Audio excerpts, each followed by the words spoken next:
वाला है वह उसके पाठ श्रवण करने वाला समस्त जगत को संसार सागर से पार कर देता है। बोले सियावर रामचंद्र की जय। यो नाम जता सुधीव कल्पी हम राम परंपरा स्यातम वेदांत वेद्यम सुरुचा प्रकाश। जो नाम तथा जाति आदि विकल्पों से रहित कार्य करने पर सर्वोत्कृष्ट वेदांत शास्त्र के द्वारा जाने योग्य हो, साक्षात श्री रामायण के अनुसार शीलन से भी उसी की प्राप्ति होती है।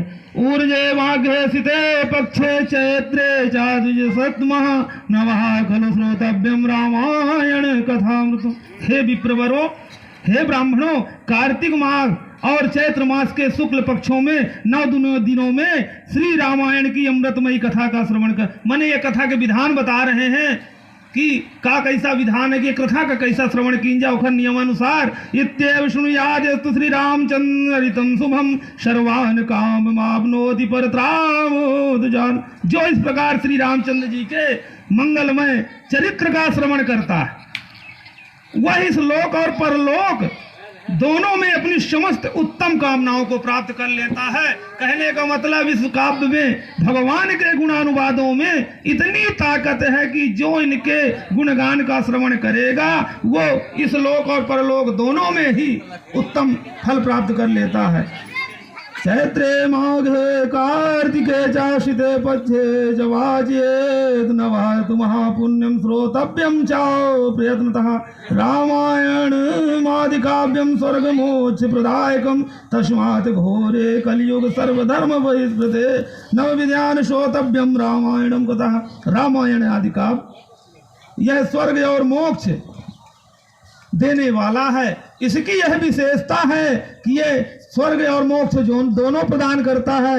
धर्मों से रहित घोर कलयुग आने पर भी 9 दिनों में रामायण की अमृतमयी कथा को श्रवण करना चाहिए। कितना कलयुग आ जाए, कितना कुछ बढ़ जाए, पाप बढ़ जाए, लेकिन इस कथा का इतना बड़ा महत्व है कि इसका श्रवण करना चाहिए। राम नाम पराय तु घोरे कलयुगे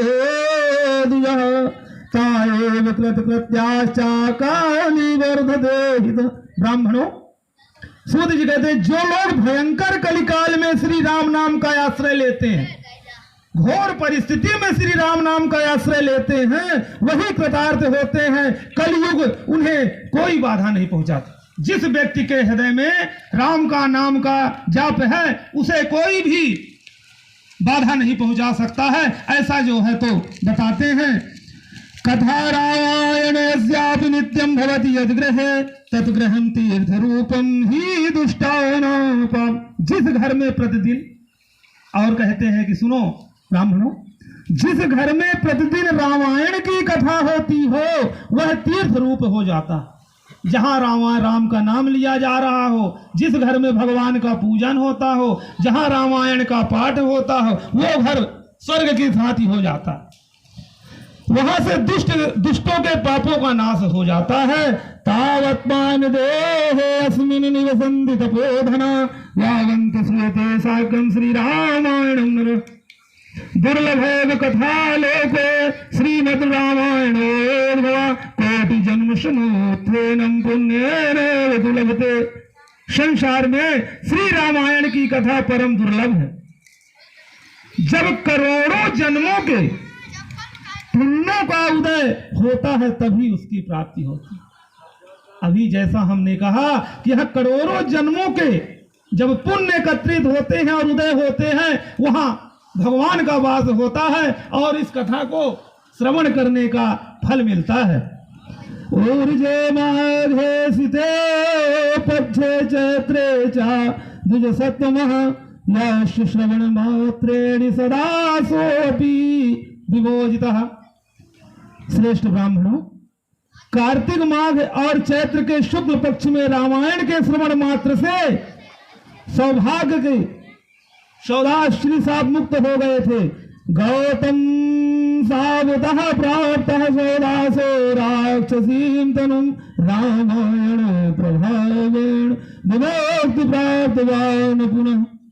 शौदास ने महर्षि गौतम के श्राप के कारण राक्षस शरीर प्राप्त किया था, वो रामायण के प्रभाव से ही पुनः उस श्राप से छुटकारा पा सकते हैं। यथेवेक्षणेत भक्त्या राम भक्ति परायणः सामुच्यते महापाप पुरुषः पातकादिवि। जो पुरुष श्री रामचंद्र जी के भक्ति का आश्रय ले प्रेम पूर्वक इस कथा का श्रवण करता है, वह बड़े बड़े पापों तथा पातक आदि से मुक्त हो जाता है। बोले सियावर रामचंद्र की जय। इति श्री स्कंद पुराणे उत्तरखंडे नारद सनत कुमार संवाद राम